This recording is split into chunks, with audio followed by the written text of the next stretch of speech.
मध्ये तुमचं पुन्हा एकदा स्वागत आहे. आणि जसं मी तुम्हाला मागच्या सोमवारी प्रॉमिस केलं होतं की आपण जे मागच्या सोमवारी बोलत होतो ते आपण कंटिन्यू करूया. सो सांगा मला, खरंच तुम्ही विचार केलात का की तुम्हाला ऍक्टर व्हायचंय का? आणि हे जे काही सगळं ड्रिल आहे, पैसे नाही मिळणार, कदाचित खूप पेशन्स ठेवावे लागतील, फेलियर होईल, नकार मिळेल, ह्या सगळ्या गोष्टींना आणि मेहनत करायला तुम्ही तयार आहात का? सो मला असं वाटतं की तुमच्यातल्या बऱ्याच लोकांचं हो असं उत्तर असेल. आणि मेहनतीला आपण घाबरायचं नाही, आपण मेहनत करायला ऑलवेज रेडी राहायचं. आणि लेट्स बी रेडी. काय माहिती कोण कधी स्टार बनेल, कधी आपण दोघं एकत्र काम करू कुठेतरी एखाद्या फिल्मवर किंवा नाटकावर किंवा कुठल्या तरी वेब शो वरती. We never know. So let's begin. तर बेसिक्स ऑफ ऍक्टिंग साठी पहिली गोष्ट अशी की एक रुटीन आपल्याला बनवावं लागेल, ज्याच्यासाठी तुम्हाला सकाळी उठून ठरवा तुम्ही किती वाजता उठत असाल. असं नेसेसरी नाही की आपण 4 वाजताच उठलं पाहिजे. एक लॉजिकल वेळ ठरवूया आपण की मला इतक्या वाजता उठायची सवय आहे आणि इतक्या वाजता माझी कामं सुरू होतात. तर त्याच्या 1 तास आधी आपण असं ठरवू की आपण 1 तास स्वतःला देऊयात, आपण 1 तास आधी उठू. म्हणजे जर मी 9 वाजता उठायची मला सवय असेल तर मी स्वतःबरोबर हे कमिटमेंट करेन की मी 1 तास आधी उठेन, मी 8 वाजता उठेन. 8 वाजता उठल्यानंतर काही गोष्टी करायच्या ज्या म्हणजे whatever you feel is right. म्हणजे मी गरम पाणी पिते, माझं गरम पाणी पिणं माझ्या घशाला बरं वाटतं म्हणून करते. तुम्हाला ते करावंसं वाटतं नाही वाटत, हा कम्प्लिटली तुमचा स्वतःचा प्रेरोगेटिव्ह आहे. जर तुम्हाला थंड पाणी प्यावंसं वाटत असेल उठून तर ते करा. तुम्हाला जे सकाळी उठल्या उठल्या स्वतःला फ्रेश व्हावंसं वाटतं ते करता येईल ते सगळं करा. वॉशरूमला जाऊन या, ब्रश करा, या बेसिक रुटीन गोष्टी आहेत त्या तुम्ही करा. ज्यांना दात घासायला आवडत नसेल तरी नाही केलं तरी चालेल. मी बरेचदा सुट्टी करते, मी बरेचदा खूप उशिरा दात घासते. सो असं काही नेसेसरी नाहीये की असंच केलं पाहिजे. बट आपण हा 1 तास स्वतःला देणार आहोत हे आपण ठरवू. आणि जितकी आपण ती डिसिप्लिन फॉलो करू, जितकं आपण ते रोज रुटीन फॉलो करू, त्याचा आपल्याला फायदा पुढे जाऊन होणार आहे. आणि acting is a very very boring job. To become an actor is so boring. कारण तुम्हाला वर्षानुवर्ष तेच तेच तेच तेच तेच तेच तेच करावं लागतं. जर एखादा सिंगर असेल तर तुम्हाला सांगेल की मी 5 वर्ष लावलंय किंवा मी एक राग इतकी वर्ष गायलोय. कारण दॅट इज हाऊ ओरिजिनल जे रूटेड आणि खरी मातीतली जी लोक असतात ती हे करतात. जे अगेन मी पुन्हा एकदा सांगते की ही माझी पद्धत आहे, मी खूप जुनी आहे, मी फॉसेल आहे. नवीन लोकांच्या वेगळ्या पद्धती असू शकतात, त्यामुळे त्या तुम्ही फॉलो करू शकता. पण एक आठवडा आपण हे करायला काहीच हरकत नाही. तर आपण सकाळी लवकर उठू, 1 तास स्वतःला देऊ. गरम पाणी पिते मी नॉर्मली. त्याच्यानंतर मी फ्रेश होऊन पहिली गोष्ट हे करते की मी कधी कधी जर मला रुटीन करायचं असेल तर मी कमीत कमी 12 सूर्यनमस्कार घालते. त्याला तुम्हाला काही लागत नाही. त्याला तुम्हाला माझ्याकडे योगा मॅट नाहीये मग मी हे करू शकत नाही, माझे केस बांधायला माझ्याकडे वस्तू नाहीये, माझ्याकडे स्पोर्ट्स वेअर नाहीये, असं काही नाहीये. तुम्ही झोपल्यात ज्या हाफ पॅन्ट आणि बनियानमध्ये त्याच्यामध्ये सुद्धा तुम्ही 12 सूर्यनमस्कार अगदी आरामात करू शकता. तर 12 सूर्यनमस्कार मी करते. काही ब्रीदिंग एक्सरसाइज करते, ज्यात अनुलोम विलोम आहे, नॉर्मल ब्रीदिंग आहे, ब्रेथ वॉच करते, अनुलोम विलोम करते. कपालभातीचा मला खूप फायदा होतो. कारण तुमचा व्हॉइस जो आहे तो तुमच्या अगदी इकडनं खालून काय म्हणू आपण डायफ्राम मधून तुम्हाला तो वापरायचा असतो ऍज अ स्टेज ऍक्टर. तर त्याच्यासाठी त्याची खूप मदत होते. तुम्ही गुगल करू शकता, तुम्हाला माहिती असेल तर ते ते ते करू शकता. किंवा आपण कधीतरी एक वर्कशॉप करू, त्यात मी तुम्हाला सांगू शकते कसं करायचं. सिम्पल ब्रीदिंग एक्सरसाइज आहेत. हे केलं की मी एक अर्धा तास मेडिटेशन करते. कुठलंही गायडेड मेडिटेशन तुम्ही करू शकता. मी संबोध्यान नावाचं एक मेडिटेशन करते जे इझिली अवेलेबल आहे युट्यूबवरती, जे 27 मिनिट्सचं आहे. तर ते मी करते आणि मग मी दिवसाला सुरुवात करते. मला संबोधन यासाठी आवडतं कारण त्याच्या शेवटी ना काही अमेझिंग असे ॲफर्मेशन्स आहेत की this is the best day of your life आणि you are a very energetic being. तर ती म्हणजे दिवसाची सुरुवात करायला खूप छान मला वाटतं मेडिटेशन, त्यामुळे मी ते करते. हे झाल्यावरती आपल्याला काही काही गोष्टी कराव्या लागतील ऍज अन ऍक्टर. त्या म्हणजे आपल्याला पहिलं हे लक्षात घ्यावं लागेल की मी कुठल्या टाईपचा ऍक्टर आहे. वेगवेगळ्या टाईपचे ऍक्टर्स असतात. एक काही लोक असतात ना जे कॅमेरावरती खूप अमेझिंग काम करतात पण त्यांना स्टेजवर काम करता येत नाही. काही लोक असतात जे स्टेजवर खूप अमेझिंग काम करतात पण त्यांना क्लोजअप मध्ये काय करायचं, कारण काय असतं की स्टेजवरती कमीत कमी तुमचं ऑडियन्स तुमच्यापेक्षा 10 फूट लांब असतं. आता 10 फूट लांब जी व्यक्ती असेल त्याच्यासाठी मला काहीतरी मोठं करावं लागतं फिजिकली. आणि जर कॅमेरा इथे असेल, तुम्हाला जर एवढंच दिसत असेल, तर मी काहीही नाही केलं तरी चालतं. कारण इथे कॅमेराच्या मी असं काहीतरी केलं तर ते खूपच फनी वाटतं आणि ते रिअलिस्टिक नाही वाटत. तर तुम्ही आधी best way to do it is की तुमचा जर एखादा मित्र किंवा मैत्रीण असेल तर तुम्ही एकमेकांसोबत हे काम करू शकता की तू माझं काम बघ आणि मी तुझं काम बघतो. जर असं नसेल, जर तुम्ही माझ्यासारखे असाल ज्यांना लोकांना स्वतःचं काम फार दाखवायला आवडत नाही ते बाहेर रिलीज होईपर्यंत, तर तुम्ही स्वतःचा कॅमेरा स्वतः पुढे लावा. तिथे तुम्ही स्वतःच्या खोलीत बंद व्हा आणि एखादा मोनोलॉग किंवा एखादी कविता स्वतःसाठीच परफॉर्म करा. मग तुम्हाला कळेल की मी काय टाईपचा परफॉर्मर आहे, मला काय इनबिल्ट आहे माझ्याकडे. जसं मी खूप इनबिल्ट लाऊड परफॉर्म करते किंवा मी खूप स्लॅपस्टिक परफॉर्म करते, मी फिजिकली खूप फनी दिसते, तर हा माझा बेसिक जॉनर आहे. त्याच्यावरती मग मी काम करेन. मी सटल पण करू शकते, मी वेगळं कामही करू शकते. मग दुसरी गोष्ट अशी आहे की मला काय काय करायला आवडतं आणि मी काय चांगलं करू शकते. कारण comedy is a very tricky place. तुम्हाला तुमचं कॉमिक टायमिंग असणं खूप, again it's a God's gift. तुम्ही कॉमिक टायमिंग असतं किंवा नसतं ते तुम्हाला कुठून आणता येत नाही, विकत घेता येत नाही कॉमिक टायमिंग. ते कसं म्हणू, तुमच्याकडे तुमचा आवाज अशा प्रकारचा आहे किंवा तुम्ही एखाद्या प्रकारे चालता किंवा तुमची बॉडी बॉडी एका टाईपची आहे, तर तुमचं जे कॉमिक टायमिंग पण असतं ना ते असतं. ते तुम्ही काही करू नाही शकत त्याच्याबद्दल. तुम्ही गिफ्टेड असता किंवा नसता. तर ते तुम्हाला बघावं लागेल की माझी काय स्ट्रेंथ आहे. काही ऍक्टर्स असे असतात जे इमोशनल कोशंट त्यांचा खूप अमेझिंग असतो. जसं मला निर्मल पांडे असं म्हणायचे की तुझी इमोशनल इंटेन्सिटी खूप जास्त आहे. म्हणजे मी जर उभी राहिले आणि मी साधी कुठली गोष्ट तुम्हाला सांगितली जी रडवायचं असेल ऑडियन्सला, तर गंमत अशी असते की आपण रडून नाही चालत. आपण ती गोष्ट ऑडियन्सला सांगायची जी त्यांना कुठेतरी लागेल आणि त्यांना रडू येईल. हा हा पण एक एक म्हणजे स्ट्रॉंग पॉइंट आहे जो तुमच्याकडे असतो किंवा नसतो. त्याच्याबद्दल तुम्ही काही तुम्ही मेहनत करून तिथपर्यंत पोहोचू शकता तुमच्या व्हॉइस मॉड्युलेशननी, तुमच्या खूप मेहनत करून तुमच्या फेशियल एक्सप्रेशन्सनी. पण तो जर तुमचा स्ट्रॉंग पॉइंट असेल तर त्याला शोधा की माझा स्ट्रॉंग पॉइंट काय आहे. मी मी माझी कॉमेडी चांगली आहे, माझं फिजिकल टायमिंग चांगलं आहे, का माझी इमोशनल इंटेन्सिटी चांगली आहे, का माझं काय म्हणू डेडपॅन परफॉर्मन्स चांगला आहे. काही लोक डेडपॅन खूप छान करतात. काही लोक जसं let's say Manoj Vajpayee is a lot of deadpan a lot of times ना, जे नुसतं बोलतात आणि ते तरीही कन्वे होतं. सो अशा भरपूर गोष्टी आहेत. तुम्ही तुमचा माझा स्ट्रॉंग पॉइंट काय आहे हे शोधणं खूप गरजेचं आहे आणि त्याच्यासाठी प्रॅक्टिसच होऊ शकते आणि दुसरं काही होऊ शकत नाही. तर तुम्ही एक काम करू शकता की स्वतःचा कॅमेरा समोर लावा, एक मोनोलॉग कुठला तरी शोधा. 100 मोनोलॉग शोधायची गरजच नाहीये, एक कुठला तरी साधा मोनोलॉग. मग ती साधी ट्विंकल ट्विंकल लिटल स्टार कविता असेल तरीही चालेल. बेसिकली आहे की ती कविता मी वेगवेगळ्या टाईप्सनी परफॉर्म करेन आणि मग मला त्याच्यात काय कम्फर्टेबल वाटतंय, मी स्वतःला रेकॉर्ड करून समोर बघितल्यावर मला काय वाटतंय की माझं काय चुकतंय किंवा चुकतेपेक्षा हे माझ्यावर शोभतंय किंवा नाही शोभत आहे, हे मला करता येतंय किंवा नाही करता येतंय. आणि स्वतःशी प्रामाणिक राहणं खूप महत्वाचं आहे. लोकांचं काही मत मत आतापर्यंत घेण्याची गरज नाहीये. कारण बरेचदा लोक वा वा तू किती ग्रेट आहेस असंही म्हणतात आणि बरेचदा लोक नाही हे ग्रेट नाही असंही म्हणतात. त्यामुळे तुम्ही खचून जाऊ शकता किंवा तुम्हाला खोटी एक प्रॉमिस स्वतःशीच होऊ शकते की हो मी किती भारी आहे. स्वतःशी प्रामाणिक राहा, स्वतःच काम बघा, आपल्याला कळतं आपण काय करतोय. तर आपण हा जो आठवडा आहे हे करू. आपण एक मोनोलॉग पकडू ज्याच्यावरनं आपण हलणार नाही. मी परत एकदा सांगते की हा खूप बोरिंग प्रोसेस आहे. ही अख्खी प्रोसेस खूप बोरिंग आहे. आपण एक आठवडा इज व्हेरी स्मॉल ऍक्च्युली.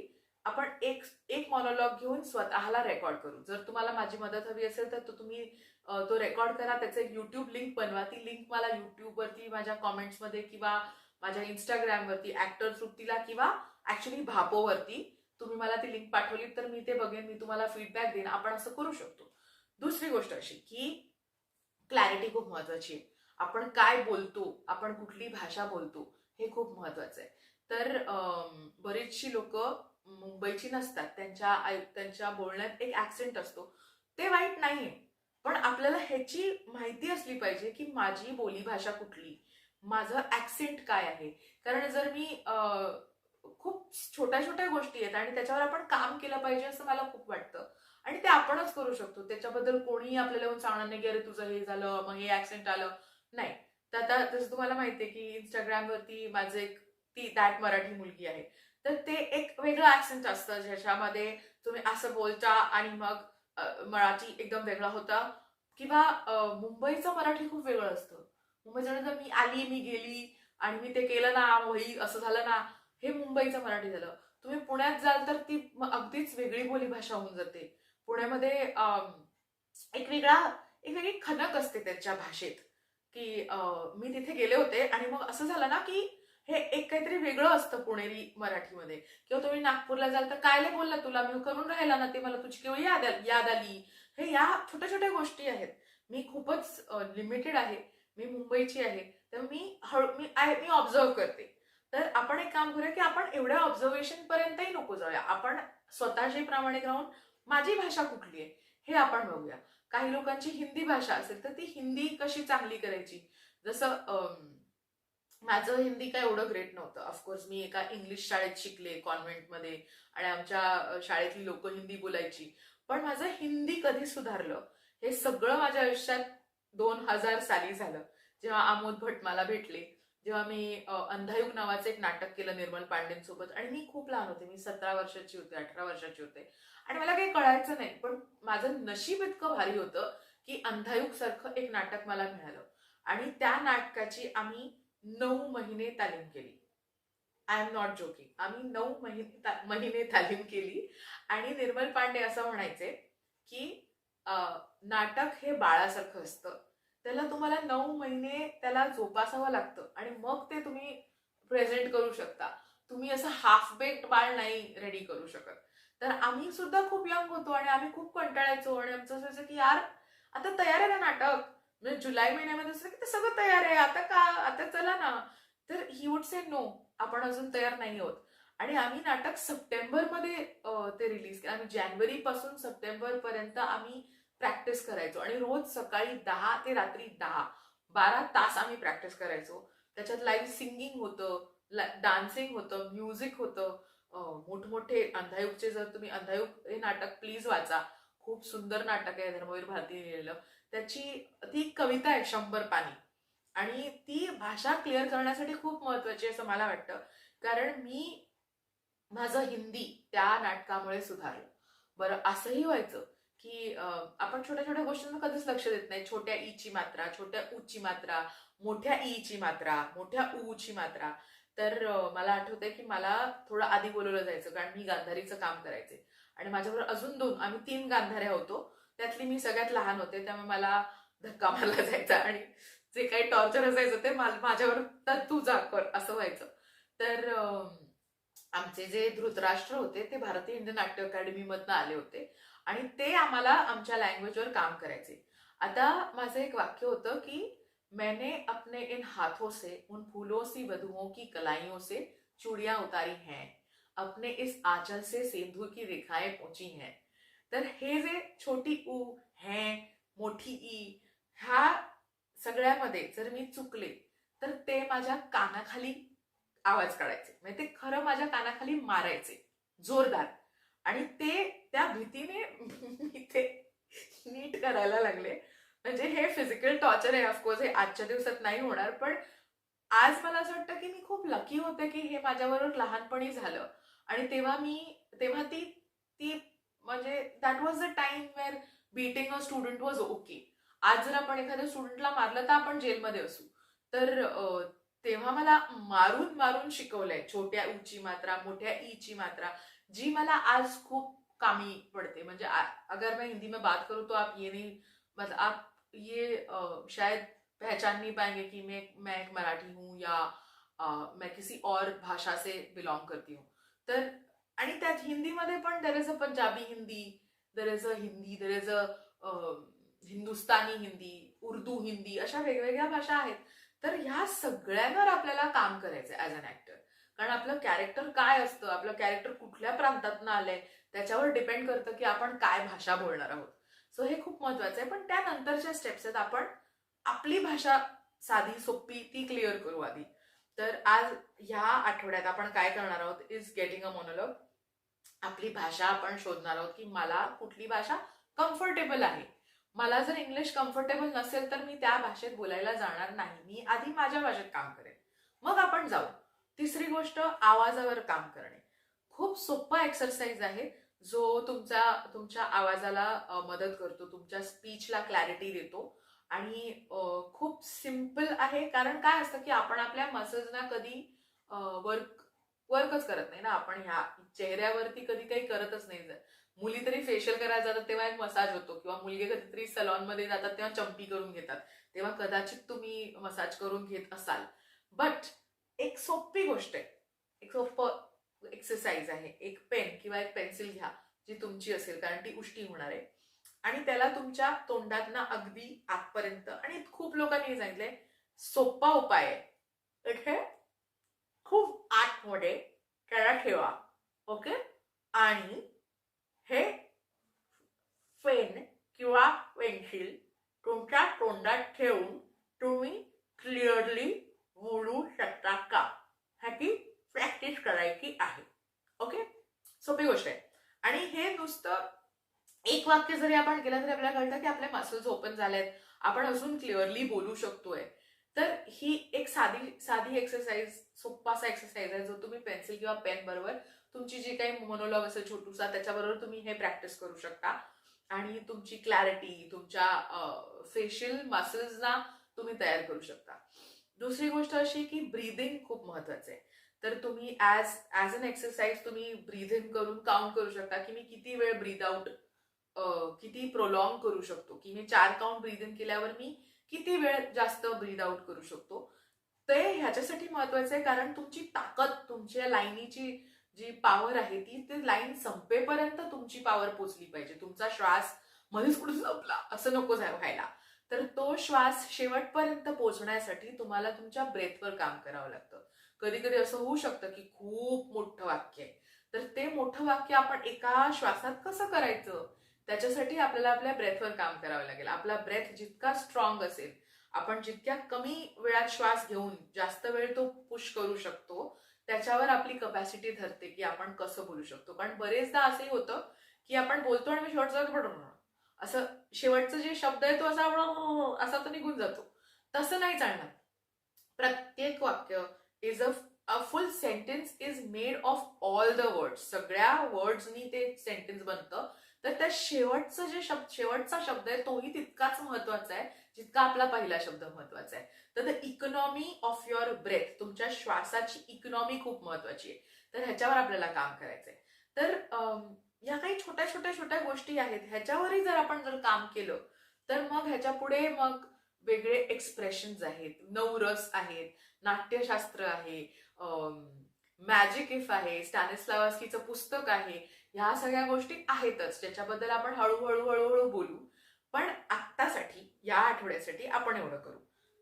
पुन्हा एकदा रिपीट करते मी, आपण एक मोनोलॉग शोधू जो आपण ज्याच्यावर तो मोनोलॉग आपण बदलायचा नाही, कंटाळा आला तरी तो मोनोलॉग आपण धरू. रोज सकाळी उठून रुटीन आपलं एक वर्कआउट, एक ब्रेथ एक्सरसाइज, आणि जर तुम्हाला गाण्याचा रियाज करता आला तर गाण्याचा रियाज तो तुम्ही करणार. ब्रेथ काउंट करायचा की मी श्वास घेतला, जसं फॉर एक्झाम्पल 1 2 3 4 5 6 7 8 9 10 11 12 13 14, 14ला माझा श्वास गेला. ओके. तर असं रोज प्रॅक्टिस केल्यावर तुम्ही 14 वरनं 15ला जाणार, मग 20 वर जाणार, मग 25 वर जाणार. जितकी तुमची कपॅसिटी वाढू शकेल तितकी तुमची कपॅसिटी वाढवण्याचा प्रयत्न करायचा. आणि एका आठवड्यात किती होतंय ते आपण बघू. या पेनची एक्सरसाइज किंवा पेन्सिलची एक्सरसाइज 100% कळा आणि मला सांगा की तुम्हाला तुमचा फरक कळतोय का तुमच्या बोलण्यात. ही एक्सरसाइज कुठल्याही माणसासाठी खूपच इंटरेस्टिंग आहे, कारण आपण as a human being, as a society आपण खूप बोलतो. आपल्या कुठल्याही जॉबमध्ये, तुम्ही कॉर्पोरेट जॉबमध्ये जरी असाल तरी तुम्हाला बोलणं, वाचिक अभिनय हा तुमचा पार्ट असतोच आयुष्याचा. त्यामुळे हे तुम्हाला तिथेही मदत करतं, क्लॅरिटीनी बोलायला मदत करतं. मेडिटेशन केलं तर तुम्हाला हळूहळू कळतं की मी किती फोकस होतोय, मी एखाद्या गोष्टीवरती किती छान एकाच वेळेला मी तेवढ्याच गोष्टीबद्दल कसा विचार करू शकतो. कारण कधी कधी असं होतं की मी आता ट्विंकल ट्विंकल बद्दल बोलतीये, पण माझ्या डोक्यात चाललंय की अरे पण वरण भाताचा कुकर चढवायचा आहे, किंवा अरे ती भाजी कालची, मग आजचं जेवण काय आहे, किंवा ओ माझ्या मैत्रिणीला मला फोन करायचा. अशा हजार गोष्टी येतात ठक ठक ठक ठक ठक.